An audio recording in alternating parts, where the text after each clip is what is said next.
వల్లి తన రూమ్‌లో బెడ్ మీద పడుకొని చాలా టెన్షన్ పడుతూ ఉంటుంది. ఇంతలో వాళ్ళ నాన్న దొంగ వేషం వేసుకొని అదే ఇంటికి వస్తూ ఉంటాడు. ఇంతలో అక్కడ ఉన్న వాళ్ళ నాన్న వల్లికి ఫోన్ చేద్దామని చెప్పేసైతే అనుకుంటూ వల్లికైతే ఫోన్ చేస్తూ ఉంటాడు. ఆ ఫోన్ రింగ్ టోన్ రాగానే అక్కడ ఉన్న వల్లి అయితే ఒక్కసారిగా టెన్షన్ పడిపోతూ ఉంటుంది.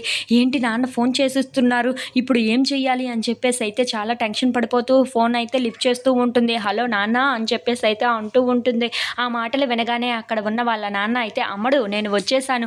నేను దొంగతనం చేయడానికి రెడీగా ఉన్నాను అమ్మడు అని చెప్పేసైతే అంటూ ఉంటాడు. ఆ మాటలు వినగానే అక్కడ ఉన్న వల్లి అయితే నాన్న నాకెందుకో చాలా టెన్షన్‌గా ఉంది.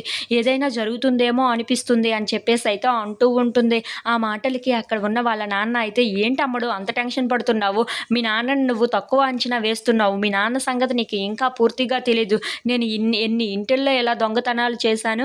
అలాంటిది ఈ ఇంట్లోని చేయలేనా? ఆ మాత్రం నీ సపోర్ట్ చిన్నది ఇవ్వు. ఆ తలుపు తీయి చాలు అంతే. మిగతాదంతా నేను చూసుకుంటాను కదా అని చెప్పేసైతే అంటూ ఉంటాడు. ఆ మాటలు వినగానే అక్కడ ఉన్న వల్లి అయితే సరే నాన్న ఏం జరుగుతుందో ఏమో కానీ నీకైతే తలుపు తీస్తాను రా లోపలికి అని చెప్పేసైతే అలా డోర్ దగ్గరికైతే వెళ్తూ ఉంటుంది. ఇంతలో ఎవరి రూమ్‌లో వాళ్ళు అయితే చాలా సంతోషంగా అయితే పడుకుంటూ ఉంటారు. ఇంతలో అక్కడ ఉన్న వల్లి వాళ్ళ నాన్న మాత్రం ముసుగు వేసుకొని ఎవరికీ కనిపించకుండా డోర్‌నైతే కొడుతూ ఉంటాడు. అది వినబడగానే అక్కడ ఉన్న వల్లి అయితే ఎవ్వరికీ తెలియకుండా డోర్ తీయడానికి వెళ్తూ ఉంటుంది. ఇంతలో అక్కడ ఉన్న వల్లి నాన్న వచ్చేసినట్లుగా ఉన్నారు. డోర్ అయితే కొట్టారు కదా! డోర్ తీద్దామని చెప్పేసైతే అనుకుంటూ ఆ డోర్‌నైతే ఒక్కసారిగా ఓపెన్ చేస్తూ ఉంటుంది.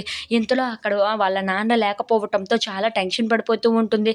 ఏంటి మా నాన్న వస్తాడు అనుకుంటే ఇలా జరిగింది అని చెప్పేసైతే అనుకుంటూ అక్కడ ఉన్న నర్మదా ప్రేమ వాళ్ళ వైపు చూస్తూ ఉండిపోతుంది. If you like this video please like, share and subscribe friends.